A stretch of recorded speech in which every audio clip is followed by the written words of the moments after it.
4 PM news network में दोस्तों आपका स्वागत है। मैं हूं आपके साथ राशिद ज़हीर।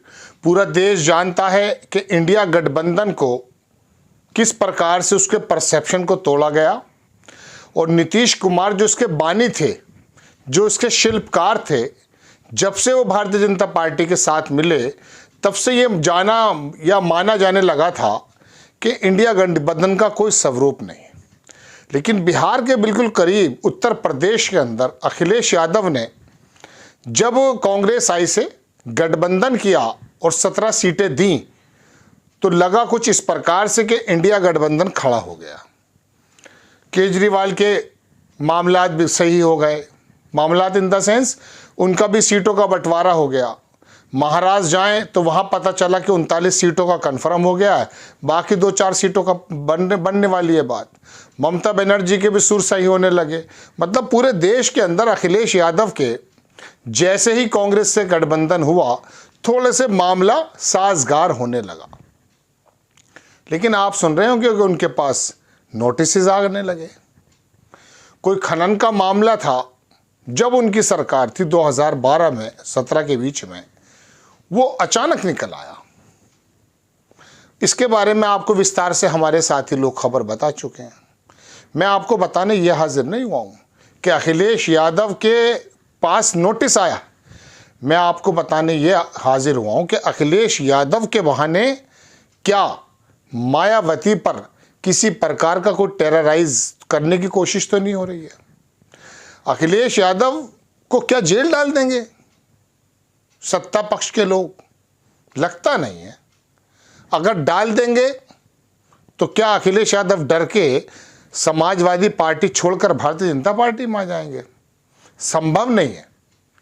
ऐसा संभव नहीं है कि समाजवादी पार्टी जो समाज के उस तबके की राजनीति करती है और वो तबका जुड़ा हुआ है उनके पिताजी के समय से, उनको छोड़कर मुल्ला मुलायम कहने वाले लोगों के साथ अखिलेश यादव जुड़ जाएंगे।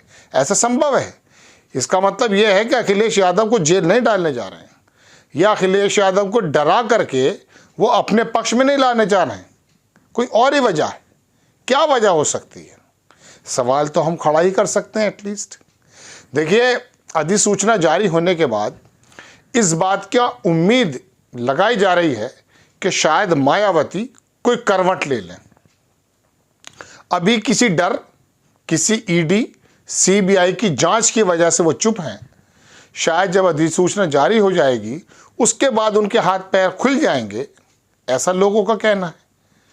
और शायद ही अगर इस गठबंधन में आ गए वो जो कांग्रेस और अखिलेश यादव का बना है, तो आप यकीन मानिए कि 80-0 की जो बात कर रहे हैं कि 80 में से 80 सीटें, 8 सीटें नहीं आएंगी। तो तस्वीर का एक पहलू ये भी है आपके सामने दोस्तों कि अखिलेश यादव जिसको डरा करके अपने साथ तो नहीं लाया जा सकता। हालांकि इस देश में क्या क्या हो गया है कुछ कहा नहीं जा सकता, लेकिन फिर भी इस बात के बारे में तो 100% विश्वास किया जा सकता है कि अखिलेश यादव की पार्टी डर करके भारतीय जनता पार्टी के साथ नहीं आ सकती। तो फिर ऐसा क्या है कि आखिर वक्त में जब चुनाव बिल्कुल सामने है तो अखिलेश यादव को डरा करके कहीं पे निगाहें, कहीं पे निशाना, ऐसा तो नहीं है। अगर ऐसा है तो मायावती को क्या डराने की कोशिश की जा रही हैं? क्योंकि मायावती अगर इस गठबंधन में शामिल हो गई तो ताबूत पर आखिरी कील जानते हैं किसे कहते हैं? उसे कहते हैं कि अधिसूचना के बाद अगर मायावती इस गठबंधन में आ जाती है तो फिर वो 272 और 303 और 370 और 400 सब धूमिल हो जाएंगी। कुछ करने की ज़रूरत ही नहीं है। महाराष्ट्र के हालात ख़राब हैं, बंगाल में इतनी सीटें आने रही हैं, कर्नाटक में हालात बहुत ज़्यादा ख़राब हो गए और वो नया डिप्टी सीएम तो ऐसा मैं कह सकता हूँ कि सिंघम बन के उभर आया है। लगते भी बड़े ज़बरदस्त हैं DK शिव कुमार।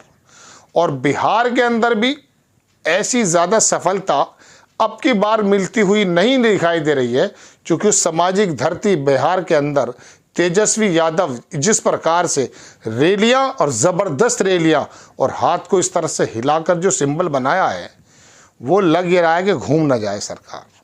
तो दोस्तों, मैं बहुत देर से सोच रहा था, काफ़ी लोगों को सुन रहा था कि यार आखिरकार क्या वजह हो सकती है अखिलेश यादव को एंड उस वक्त में परेशान करना।